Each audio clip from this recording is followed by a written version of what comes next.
Just make sure my sound's working.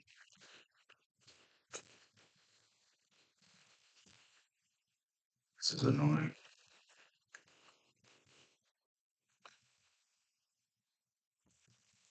Oh, I get my phone's work. All right. Hopefully this. Okay. Now it's working. Never taking me that long. I'm sorry. But yeah, we're live. Um, Today we are going to go over the art of seduction. Um, Someone. What's up, Eddie? What's up, Just One Human? How could I? It's half, half 1 a.m. I'm sorry. I've been busy all day. I've had stuff to do all day. It's kind of annoying. Um, but yeah, how you guys doing tonight? Today, the topic's gonna be the art of seduction. It's a pretty interesting book. I don't know how applicable it is to most people, but it's gonna teach you the softer sides of relationships, and that's what this book is good about. It's the basic premise of the book is become what the other person lacks. We all kind of form certain needs from childhood, certain conceptions of relationships, and it's fitting that mold perfectly and treating everyone as a unique individual and giving them what they need. Part 1. The Seductive Character. There are 9 seducer types in the world. Each type has a particular character trait that comes from deep within and creates a seductive pull. Sirens have an abundance of sexual A lot of these overlap as well. So energy and know how to use it. Rakes insatiably adore the opposite sex, and their desire is infectious. Ideal lovers have an aesthetic sensibility that they apply to romance. Dandies like to play with their image, creating a striking and androgynous allure. Naturals are spontaneous and open. you'll simultaneously be more than one of these. It's just recognizing these are the general archetypes that people fit into. Coquettes are self-sufficient You with a finally got challenge fascinating cool eligible for what? Artistry. That's cool. at their core. Charmers want and know how to please. They are social creatures. Charismatics have an unusual confidence in themselves. Stars are ethereal and envelop themselves in mystery. The Siren. A man. A lot of these are like old archetypes. When we conceptualize archetypes, they're usually old symbolic figures. So the siren is something from it would be the Odyssey, it wouldn't be the Iliad. The Iliad's about the Trojan War, the Odyssey's about the path home. So you see sirens come up time and time again. There's always been a siren myth in every single ancient culture. It's interesting to see how the exact representations aren't the same, but the characteristics are very similar. Is often secretly oppressed by the role he has to play, by always having to be responsible, in control, and rational. The Siren is the ultimate male fantasy figure because she offers a total release from the limitations of his life. In her presence, which is always heightened and sexually charged, the male feels transported to a world of pure pleasure. She is I think a good example would be like what's her name? Sydney Sweeney would be a good example of this. Like just she's like the idealistic form for most men of what a woman is. dangerous, and in pursuing her energetically, the man can lose control over himself, something he yearns to do. The Siren is a mirage. She lures men Yeah, by cultivating Marilyn Monroe is a good example as well. It's just the idealized version of a woman, and it's like playing into that fantasy. That's what makes it so tantalizing. It's very weird because especially nowadays, I think this is something that has been taking over more and more because think of like the Instagram models, think of like the people that are famous on social media just because they're attractive. Like they don't actually look like that in person, but they create the appearance that they are so ahead of everyone when it comes to looks. They're so perfect. They get all these surgeries, they get all these treatments, they put all these filters, they do all this Photoshop, and it accentuates these characteristics that make them like garner like more attention than you can ever imagine. It's very weird. Cultivating a particular appearance and manner. In a world where women are often too timid to project such an image, learn to take control of the male libido by embodying his fantasy. The rake. A woman never quite feels desired and The rake is like someone that doesn't conform. It's someone that like Clint Eastwood in any of his westerns. appreciated enough.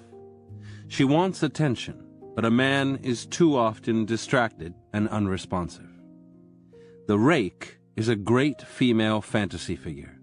When he desires a woman, brief though that moment may be, Like I said, Clint Eastwood in any movie, he goes into town, a woman falls madly in love with him, and by the end of the movie, he has to leave. He has to go on to the next part of his journey. he will go to the ends of the earth for her. He may be disloyal, dishonest, and amoral, but that only adds to his appeal. Unlike the Again, most of these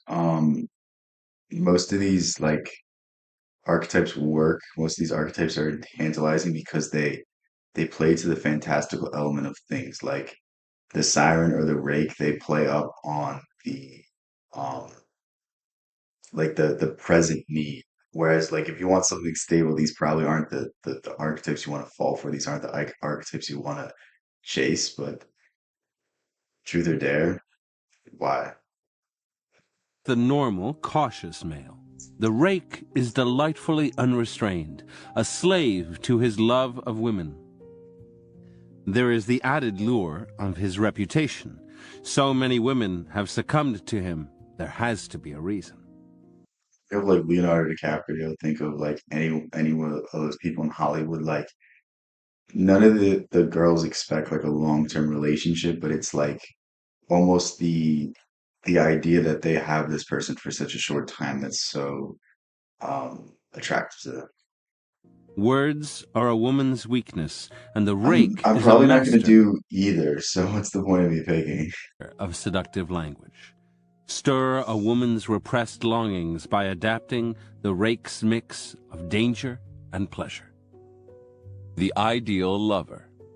Those two are like very unbalanced aspects. So like the rake is like a purely masculine figure of a like nomad, a roamer, someone that doesn't conform, someone that does their own thing, someone that um, is dangerous, is tantalizing, and the opposite is true of the siren as well. The siren is like the perfect idealized female. They won't be bad, Most I people swear. Whenever someone says something that's like that, it's always bad. Like I don't trust that. have dreams in their youth that get shattered or worn down with age. They find themselves disappointed by people, events, reality, which cannot match their youthful ideals. Ideal lovers thrive on people's broken dreams, which become lifelong fantasies. You long for romance, adventure, lofty spiritual communion. The ideal lover reflects your fantasy. He or she is an artist in creating the illusion you require. Most of these are illusion based. It's not necessarily wrong unless it's taken to the extreme. A lot of people just fall into these categories and they're not too much on one end or too much on the other. A lot of people aren't like manipulative about it, but like the examples he's using are exaggerated just for the effect of things. That's the point of this. Been watching your channel for about 2, 3 months, trust me. All right, Dare, what is it? Idealizing your portrait. In a world of disenchantment and baseness, there is limitless seductive power in following the path of the ideal lover. The dandy. Most of us feel The dandy is like someone that defies traditional gender roles. So like Timothy Chalamet would be a good one because he has very feminine characteristics, but there's something about these feminine characteristics in a male form that like make him like a heartthrob. I don't get it. Doesn't make sense to me. But then there's also like the inverse. Oh, what was her name? There was a woman that was like basically the opposite of what a woman was supposed to be at the time, and Nietzsche found fell madly in love with her, and it inspired Nietzsche to write his probably greatest book, Thus Spoke Zarathustra, afterwards because he proposed to her and she said no. But basically, she embodied the opposite of what a woman should be, the opposite of being cordial, being considerate, not being brash, like being very closed off about their sex life, where she was very open about it. She was very just really opposite any characteristic that would be of a woman probably 1870s, 1880s. I'm not sure exactly when it was, but sometime around then, like flip that on its head and understand that she basically seduced the probably top five smartest men who ever lived, top five smartest people who ever lived. I mean, you got to put Nietzsche somewhere up there, and she was able to do that to someone who was so rational, who was so logic oriented, simply because she was unlike anything he'd ever seen. I dare you to watch one BTS music video. Um, which one should I watch? Feel trapped within the limited roles that the world expects us to play. We are instantly attracted to those who are more fluid, more ambiguous than we are, those who create their own persona. Dandies excite us because they cannot be categorized and hint at a freedom we want for. There's something to be said about um not conforming. A lot of these have this idea intertwined with it. A lot of these principles have this idea that like when you do something different from the pack, it signals some sort of confidence, some sort of skill, some sort of proficiency that like gives you the ability to do this. Halsey is cute. Ourselves. They play with masculinity and Boy with love. femininity. They fashion their own No. physical image, which is always startling. Remind me They another are time. mysterious I'll do it another time. I don't feel like doing it right now. and elusive. They also appeal to the narcissism of each sex. To a woman, they are psychologically female. To a man, they are male. Dandies fascinate and seduce in large numbers. Use the power of the dandy to create an ambiguous, alluring presence that stirs. This is not something you have to fully embrace, but like being able to have your softer side, like being able to like show emotion during vulnerable times, being able to express your more feminine characteristics, being able to be creative and expressive is something that like if you do in small spurts can be very attractive, and it's something that's also just good for your psyche as well. But can I do Repressed it? I don't want to desire. do it this stream. I'll do it another stream. The I'll do it natural. just not right now. Childhood is the golden paradise we are always consciously or unconsciously trying to recreate. The natural embodies the longed-for qualities of childhood. Spontaneity, It just makes me not want to do it more. I'll just do another stream, okay? sincerity, unpretentiousness. In the presence of naturals, we feel This is just someone that is very open. Someone that's very like think of um like the spiritual guru. It's not in the context of relationships, but like the spiritual guru speaks and it's not pressured, it's not forced. It's the same kind of thing with the natural. Like it just what happens happens. There's no plan, no sort of we have to do this, then this, and then this, and this. Like it's all spontaneous. It's all passion. It's all just spur of the moment. And this is like getting us back to the childlike state because we're kind of born in a different state than we. Yeah, I can do it tomorrow. Just remind me. We're born in the state of basically like everything is in the present, everything is play, everything is happy, and then slowly over time we're told to, oh, you have to sit still at your desk. Oh, you can't get up and go to the bathroom without asking me. Oh, you didn't get a good grade on this. Well, now you can't go out and play. Now you can't do this. So it's like we over time develop stress, develop fear, develop anxiety, and it like kills this childlike side of ourselves. Whereas the natural gets us back in this state. The natural gets us back into the idea that like we can live in the spur of the moment we can do something and not worry about the long term consequences, the long term defects of something. You remind me on TikTok. I don't have TikTok on my phone anymore, so just remind me on the stream. Feel at ease, caught up in their playful spirit, transported back to that golden age. Naturals also make a virtue out of weakness, eliciting our sympathy for their trials, making us want to protect them and help them.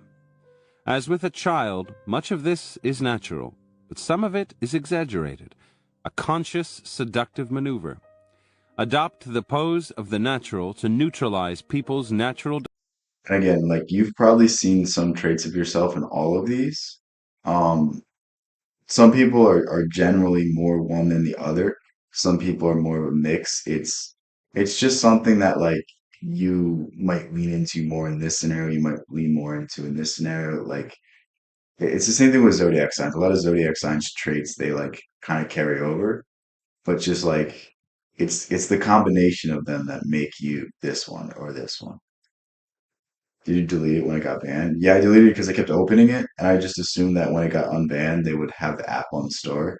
I can still post on it because I can use my laptop, but it's probably for the best. I was using it too much. It wasn't productive for me. I'm really trying to cut down my social media time right now because I want to focus on um things that are actually good for me, things that actually like bring me something. I'm not talking about like grinding in my life. I'm not talking about anything. I'm talking about like I wanna develop my creative faculties. And any moment I pick up my phone and check Instagram, check X, check whatever I'm on, like for the next 10 minutes after I put my phone down, I can't focus again. And like I want long devoted time periods for me like going after my passion, going after the things that I want to do. So Defensiveness and infect them with helpless delight.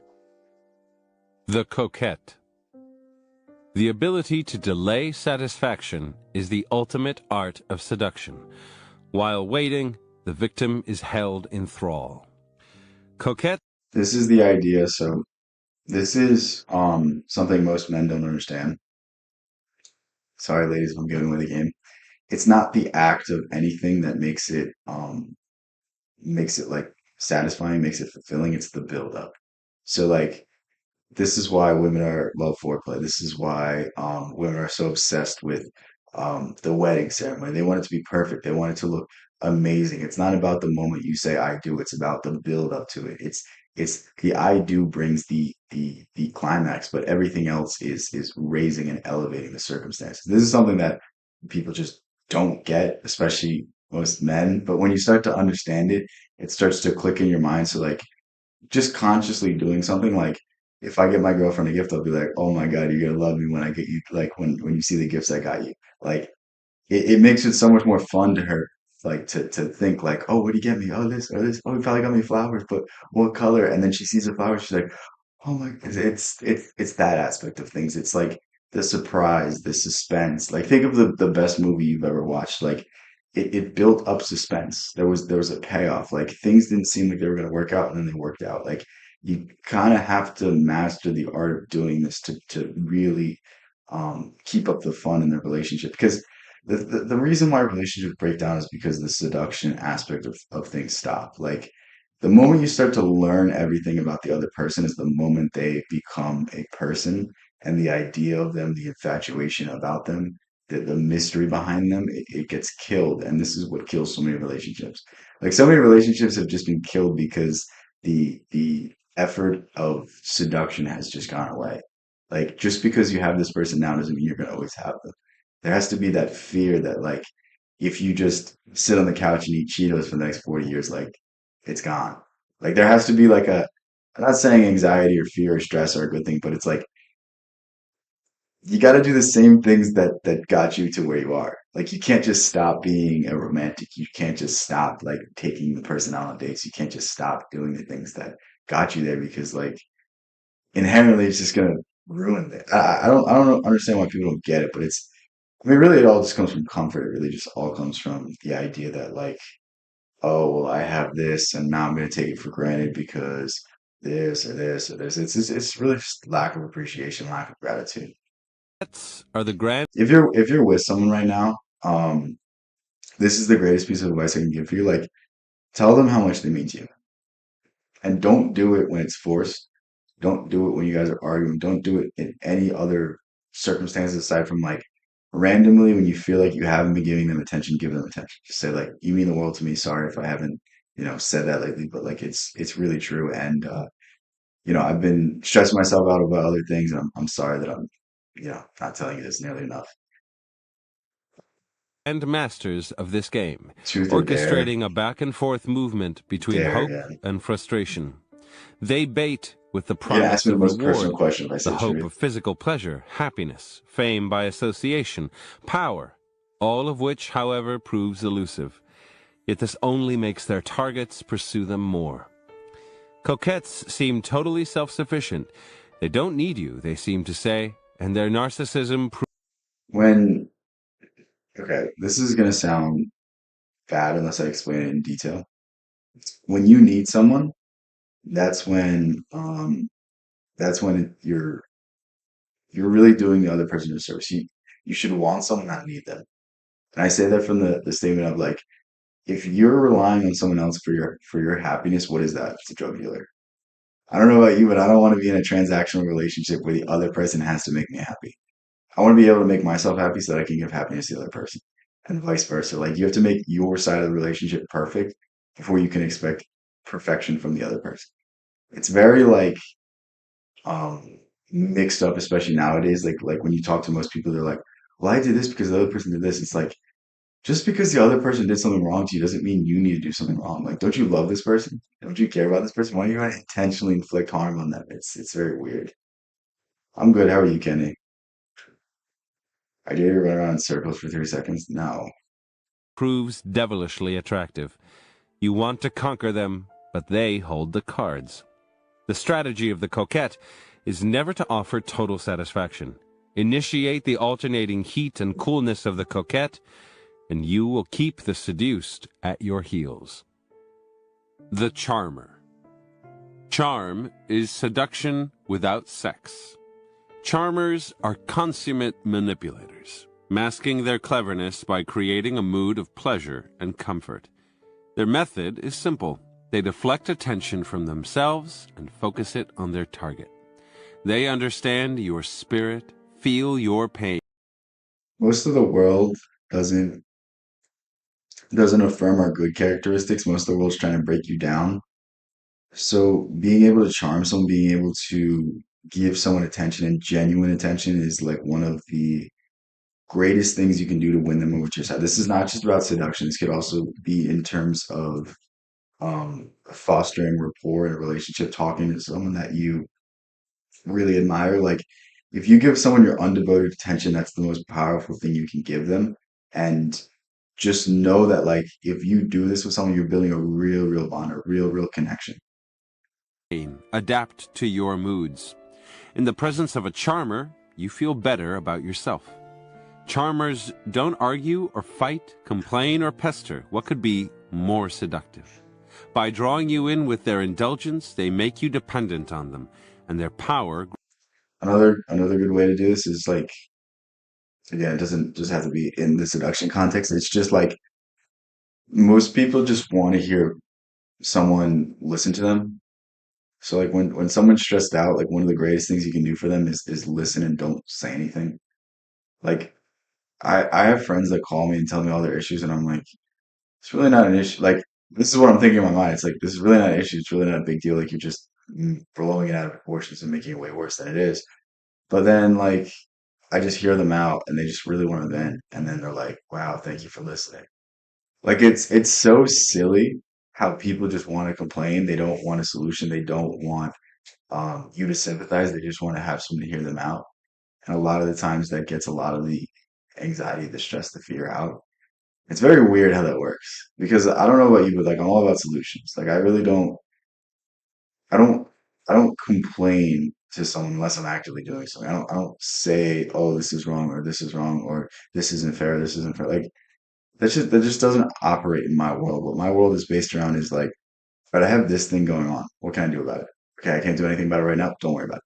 That's how I like to live my life. But like again, it's much easier said than done, and this is only after years of like deep introspection that I can say these things. Grows. Learn to cast the charmer's spell by aiming at people's primary weaknesses, vanity and self-esteem. The charismatic. Charisma is a presence that excites us. It comes from an inner quality, self-confidence, sexual energy, sense of purpose, contentment, that most people lack and want. All charisma is authenticity. When you speak with hesitation, you speak without vigor, people can tell. People can just see through your inability to say something without fear of some societal implications, some societal negative feedback or something like that. And when you can speak with righteousness and when you can speak with the idea that like even if I'm wrong, this is what I believe, that's where charisma comes from. That's where authenticity comes from. I don't think charisma is anything aside from being an authentic person.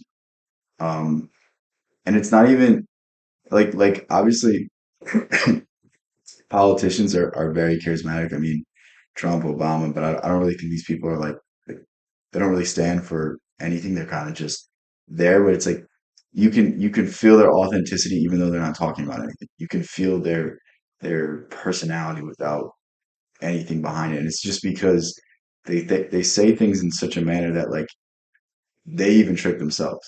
Not only are they tricking others, but they're tricking themselves that this is the truth, that this is the answer, that this is the solution. For Gen Z people, charisma is riz. No, that's not true. I was curious but I'm not in the army. What are you talking about? This quality radiates outward, permeating the gestures of charismatics, making them seem extraordinary and superior, and making us imagine there is more to them than meets the eye. They are gods, saints, stars. Charismatics can learn to heighten their charisma with a piercing gaze, fiery oratory, an air of mystery. They can seduce on a grand scale. Learn to create the charismatic illusion by radiating intensity while remaining detached. Same thing I just said. It's authenticity. Intensity is just authenticity. Saying things like you mean it. Saying things like this is the truth. Like I studied my whole life and this is the reason why I believe this. Like that idea. The star. It's something like a lot of people say you're born with it or you're not. That's to some regards it's true, but you can also develop it because there are a lot of people who develop it much later in life. There are a lot of people that grow up with um, no one really paying attention to them, and then all of a sudden something clicks and they become the center of attention. Um, Wonder who that is. Daily life is harsh, and most of us constantly seek escape from it in fantasies and dreams. Stars feed on this weakness.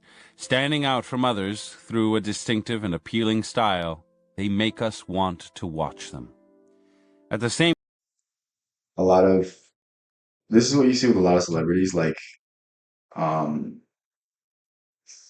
I don't know any celebrities anymore, but like think of like the ugly looking celebrities that like have the hottest girlfriends and you're like, why does this happen? It's because they have this element to them. It's because people pay attention to them. It's because they aren't really like everyone else. They're different. Like they're intangibilized. And there's something about them that people can't look away. And this is one of the most attractive characteristics that you can have. And it's something that we see more and more every day because think of like all of like the idol worship that goes on with Hollywood. Think of like, I mean, the existence of TMZ it explains this alone.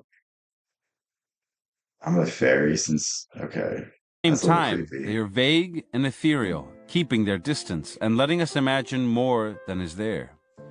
Their dreamlike quality works on our unconscious. We are not even aware how much we imitate them.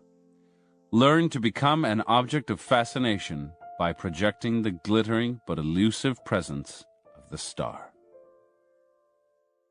Part 2. The Seductive Process. Phase 1. Separation. Stirring interest and desire. Your victims live in their own. These are the world victims. It's so weird. It's not really victims. It's just like um, people you're pursuing. Um, I think you use this language because he uses similar language in the 48 Laws of Power. It's just a weird way to approach it, but worlds, their minds occupied with anxieties and daily concerns. Your goal in this initial phase is to slowly separate them from that closed world and fill their minds with thoughts of you. Once you have decided whom to seduce, Chapter 1, Choose the Right Victim, your first task is to get your victim's am I attention, the to favorite stir mod? No. interest in you. For those who might be more resistant or difficult, you should try a slower and more insidious approach. First, winning their friendship. Chapter 2, Create a false sense of security. Approach indirectly. So these are just I don't know, this chapter of the book wasn't as interesting as the archetypes. I think it's like pretty self-explanatory on like how to pursue someone. You immediately build up interest, and the idea of this is like you want to.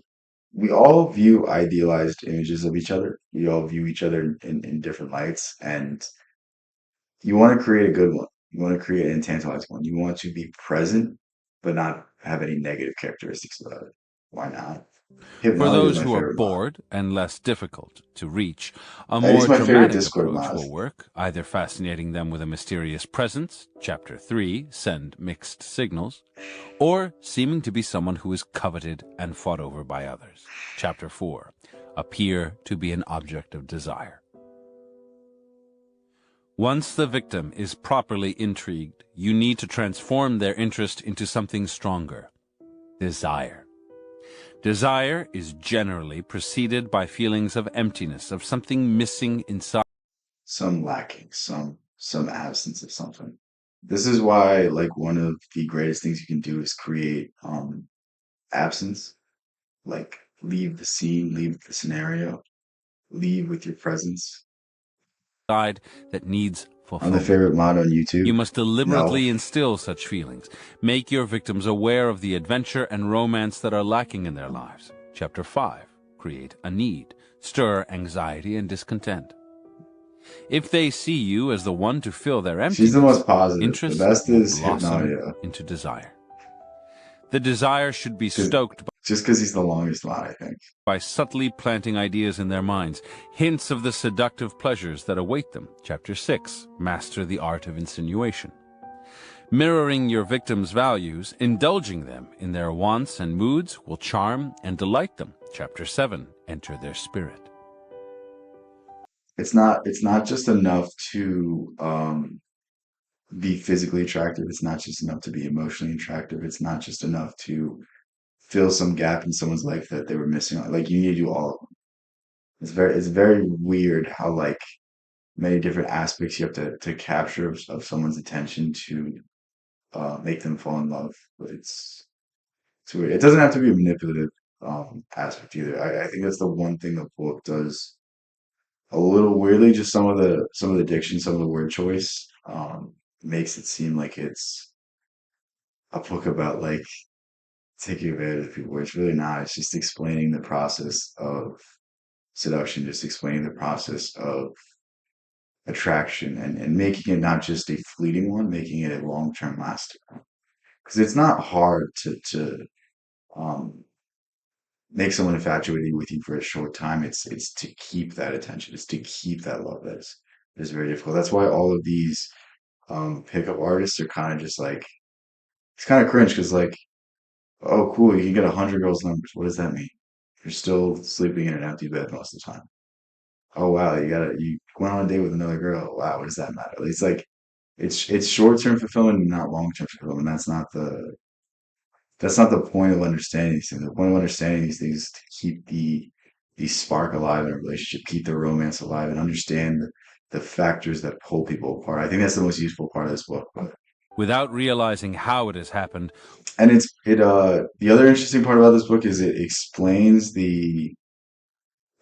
what makes like the Shakespearean romances so moving, the aspects of those, the aspects of like older love, because I think there's a much different conception of love nowadays. I think it's really destroyed by the culture we live in. It's really destroyed by like the quick fix culture and um the way kind of things go, like the talking stage, and then this, and like the weird like. I, I had a friend. He once told me that he was in a committed situation. But you know what I'm talking about? Like the old ideas are kind of getting um thrown out of the way, and when you can approach them in that aspect, when you can approach them the push pull, the hot cold, those kind of things, it makes you um just the best person that you can be in terms of this context. More and more of their thoughts now revolve around you. The time has come for something stronger. Lure them with an irresistible pleasure or adventure. Chapter 8, Create Temptation. And they will follow your lead. Phase 2, Lead Astray, Creating Pleasure and Confusion. Your victims are sufficient. The idea of this is perfection is boring. Um, who was there was a soccer player, like this went super viral everywhere, and it was like I think it was Kaká, his wife divorced him because she said he was too perfect. And it's weird because perfection is boring. You would eventually get bored of it if everything went right in your life. You would eventually crave some sort of failure. You would crave some sort of setback, and it's very weird how these forces work in terms of not just personal life but also in relationships. I mean, one of the best scenes in The Matrix is the who is it? It's Agent Smith telling Morpheus that um, in the original Matrix everything was perfect and people got bored of it. They'd rather have a Matrix where things go wrong, where most of their life is spent like being in debt, having bills, having to work a job, than have everything they ever wanted because eventually you get bored. Like it's almost better that things are worse because it's unpredictable. It's the predictability that gives us the boredom, that gives us the cold feet that we're missing out on something else, that there's more to it. Intrigued, and their desire for When are you you is ending alive? growing. For But like their 20, 30 attachment minutes. is weak, and at any moment, they could decide to turn back. The goal in this phase is to lead your victims so far astray, keeping them emotional and confused, giving them pleasure but making them want more, that retreat is no longer possible. Springing on them a pleasant surprise will make them see you as delightfully unpredictable, but will also keep them off balance. Chapter 9. Unpredictability is one of the greatest things you can have in life. Like when people can pigeonhole you, when people can define you, this is when you become boring. This is when people start to lose respect for you. But when you can throw people for a loop, when you can add the more fantastical aspect of things into life, then you're way more exciting. Um, the example I usually use is going off the deep end right now, so I'm not going to use him. But who's a good example of this? What is crazy publicity stunts? I can't even. I'm not even gonna. I was gonna say Kanye, but like now he's just. It's not. It's not for the good of things. But like, I mean, you know, when he said George Bush don't care about black people, that was one of the funniest things I've ever seen, and like, it definitely caused a lot of hell for him. But like, you know, it's when you can be that unpredictable, it almost like it, like the him like trying to take the like what was it, a Grammy award from Taylor Swift. Like these moments are things that like we'll remember him for more than his music probably. I mean, unfortunately, the things are going that are going on. He's going a little insane, but yeah, Keep them in suspense. What comes next? The artful use of soft and pleasant words will intoxicate them and stimulate fantasies. Chapter 10. Use the demonic power of words to sow confusion. that's so true. Using the word of demonic, using the demonic power of words. If you think about it, like words are truly in the worst context demonic because they can be used to justify some of the greatest evils in the world. They can be repeated enough times so that people eventually begin to drop their moral compass. Like it's very insidious how certain people have used words throughout history. And when you start to recognize the power that words have, the power that they have on the unconscious, the power that it just communicates certain images with you. And if you repeat these images enough, you change your state of self, your state of consciousness. But Taco Bell announced in 1996 they were buying the Liberty Bell. Bro, I don't know why anyone eats a Taco Bell. Aesthetic touches and pleasant little rituals I don't know why anyone eats any titillate their fast food. senses, distract their minds. Chapter 11. Pay attention to detail.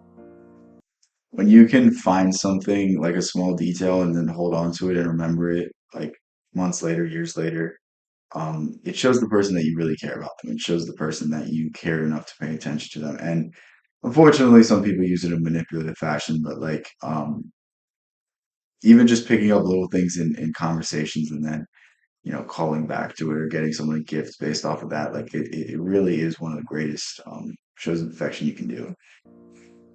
Again, this video Your is like greatest going danger in this such a phase weird way. is the mere It's making hint it of like a negative routine or thing. familiarity. You need to maintain some mystery, to keep a little distance, so that in your absence your victims become obsessed with you. Chapter 12. Poeticize your presence. They may realize they're falling for you, but they must never suspect how much of this has come from your manipulations. A well-timed display of your weakness, of how emotional you have become under their... You see this with extremely toxic people. Um, Not exactly this, but like when you're in an argument with someone that's toxic, they'll be like, "Well, I'm this way because of this," and you immediately feel bad for them, forgive them, and then the next like time this same argument comes up, they do the same thing, and you're like, "All right, I'm sorry," and then and the next time, and then the next time, and the next time. It's these are things that like I wouldn't use as a crutch. They would certainly work, but like a lot of these are just again like think about the 48 Laws of Power. Think about this book. Think about any book to get your way in life. It takes more than just reading a book. It takes more than just studying these principles. It takes like being able to change your tone of voice, being able to open your body language, being able to be expressive, being able to do the right thing at the right moment. Like it takes so much more than simply just listening to these things. And it's only when these things become unconscious, it's only when these things becomes things you just do, when it really becomes a tantalizing. That's the thing most people don't get. It's like you can like go online and get all these game tactics, but it's not going to do anything unless you actually like unless it actually is you. And it's like that's why I always preach authenticity first. It's like unless you're your authentic self, you're always come off as a used car salesman. I can tell you when someone's trying to sell me something. I can pinpoint what they're doing. I can pinpoint, oh, they're putting me in a sales funnel. Oh, they're doing this. Oh, they're doing that. Like any cursory understanding of sales, you can understand when someone's trying to get something over on you, when someone's trying to get something out of you. Now, sometimes you're more receptive to it. Sometimes you're like, all right, quid pro quo. Yeah, that's fine. Yeah, this, yeah, that. But like when you're making these things so transactional, it takes the excitement out of it. That's the one thing about the book. It's like it should be more open-ended than this. It shouldn't be like do this and then this. Like keep this in mind. This is a great way to start developing this or that. Like I think it's very weird how matter of fact some of these sections are. Their influence will help cover your tracks. Chapter 13. Disarm through strategic weakness and vulnerability. To excite your victims and make them highly emotional, you must give them the feeling that they're actually living some of the fantasies you have stirred in their imagination. Chapter 14. Confuse desire and reality. By giving them only a part of the fantasy, you will keep them... This is what he's saying here is say less with or say more with less. The idea that like if you're telling a story, this is a secret to being a good storyteller. Leave out all of the key details. Let people fill in the gaps with their mind because the mind will imagine something way more fantastical than how it really was. So not going into granular details about certain things really builds up the scenery, really builds up the things in other people's minds. This is something that like the better you can get at it, the more expressive you can get at it. Like it's a very powerful tool. Think of poetry. This is why poetry is so moving. This is why poetry is so inspirational. It's because it's vague. It's because you have to fill in the gaps. because your mind has to imagine 1,000 different images to get to the bottom of the poem. And that sort of imagination is inspiring because the human imagination is truly a beautiful thing. And when we can use it in our speech to others, use it in our communication with others, it's something that can inspire great, great emotions in others. Them coming back for more. Focusing your attention on them so that the rest of the world fades away, even taking them on a trip, will lead them far astray. Chapter 15. Isolate your victim. There is no turning Don't do back. this. Phase 3. The precipice. That sounds so awful because that's one of the signs of like abuse. Like when you start hearing that someone isolated someone from their friends and their family, you gotta get them out of the scenario. Just so you know. That's one of like the telltale signs that the person's being abused. Just keep it in mind. Deepening the effect through extreme measures. The goal in this phase is to make everything deeper. The effect you have on their mind, feelings of love and attachment, tension within your victims. With your hooks deep into them, you can push them back and forth between hope and despair until they weaken and snap. Showing how far you are willing to go for your victims, doing some noble or chivalrous deed, chapter 6. The more I go through this, the more I go through this again. I don't suggest you guys read this. I don't think most people are going to take away from it what you can take away from it. The only things you should take away from this book is the art, like the creative aspect of seduction, the creative aspect and the push and the pull and the give and the take. You're bored? Thank you. 16, prove Go to yourself, sleep if you're will bored. create a I'm not powerful keeping you jolt, here. spark an intensely positive reaction. Everyone has scars, repressed desires, and unfinished business from childhood. Bring these desires and wounds to the surface, make your victims feel they're getting what they never got as a child, and you will penetrate deep into their psyche, stir uncontrollable emotions. Chapter 17, effect a regression. Now, you can take your victims past their limits, getting them to act out their dark sides, adding a sense of danger to your seduction. Chapter 18, stir up the transgressive and taboo. You need to deepen the spell, and nothing will more confuse and enchant. Yeah, like I was saying, like this is just like I think you'll learn more from reading about the anima animus principle. I think you'll learn more about um understanding yourself and then taking that towards dealing with others. I think that's going to help a lot more. A lot of it is simply just getting over the fear and anxiety of dealing with the opposite gender. I think a lot of people, there's this natural like biological like design of like back in the day you didn't know if you were hitting on someone's wife and they would attack you for it. So like there's that approach anxiety. So it's just getting over these things and being authentic, being genuine that's going to go the furthest. Again, it's like it's not supposed to work right away. You're not supposed to get the person that you're going to end up with right away because if you get with them right away, if you start dating them right away, then that means that you know they wanted someone that was lesser. They wanted someone that unless they spot you really early, they spot a diamond in the rough. But like to me, this was one of the most inspiring facts. Like I wasn't good enough to get my girlfriend a year ago. I had to do a lot of soul searching. I had to find myself like maybe I was physically attractive, but mentally I wasn't there. Mentally and emotionally, I wasn't able to foster a healthy relationship. I'm glad I found her when I did because it was only after through a lot of soul searching that I could actually keep a relationship. So it's like a lot of it's just working on yourself and then keep trying. That's a lot of it. Your victims than giving your seduction a spiritual veneer. It's not lust that motivates you, I didn't but destiny. I didn't tell you to stay up all night, man. Like you did that on yourself. Divine thoughts and everything elevated. Chapter 19. Use spiritual lures. The erotic lurks beneath the spiritual. Now, your victims have been properly set up. By deliberately hurting them, instilling fears and anxieties, you will lead them to the edge of the precipice from which it will be easy to push and make them fall. Chapter 20. Mix pleasure with pain. They feel great tension and are yearning for relief. Phase 4. Moving in for the kill. These chapters are like so aggressive for no reason. First, you worked on their mind, the mental seduction. Then you confused and stirred them up, the emotional seduction. Now the time has come for hand-to-hand combat, the physical seduction. Like I said, this is the climax of everything, the genesis of everything. Like to most people, the like for most men, the act is the greatest part themselves, whereas for most women, it's the build up.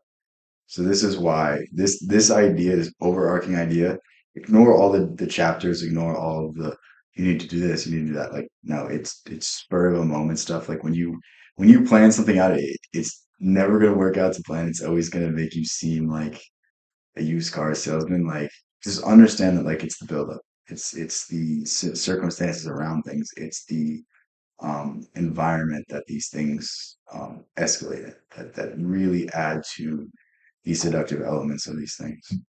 At this point, your victims are weak and ripe with desire. By showing a little coldness or uninterest, you will spark panic. They will come after you with impatience and erotic energy. Chapter 21. Give them It's space to still my fall. fault The because you've done the pursuer live. is Bro, go to class because it's the wrong way to spell it. Because I did the live. pursued. To bring them to Should a go to boil, sleep you need to put just their for spelling minds to that sleep wrong. and heat up their senses. It's best to lure them into lust by sending certain loaded signals that will get under their skin and spread sexual desire like a poison. Chapter 22. Use physical lures. The moment to strike and move in for the kill is when your victim is brimming with desire, but not consciously expecting the climax to come. Chapter 23. Master the art of the All these are bold kind of just move. generic. I think this is a good place to end. Yeah, the more I go through this, the more I'm like, I don't really think like when I read the book, I got a lot of inspiration from it. It really explained the like fantastical elements, like the almost the poetic elements and almost explain like the Shakespearean aspect of love, the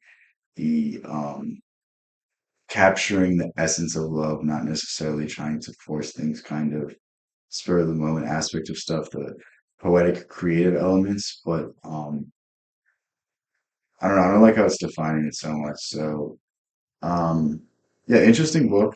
It really is. I wouldn't say it's a must read. I would say The Laws of Human Nature is much better. It's a much better way to spend your time. But if you like Robert Greene's style, it'll certainly be cool. It'll certainly be cool to see the softer side of his studies. And yeah, with that said, love you guys so much. Thank you guys so much for being here. Thank you guys for having fun, giving me stupid dares that I'm not gonna do. And yeah, have a good night, guys.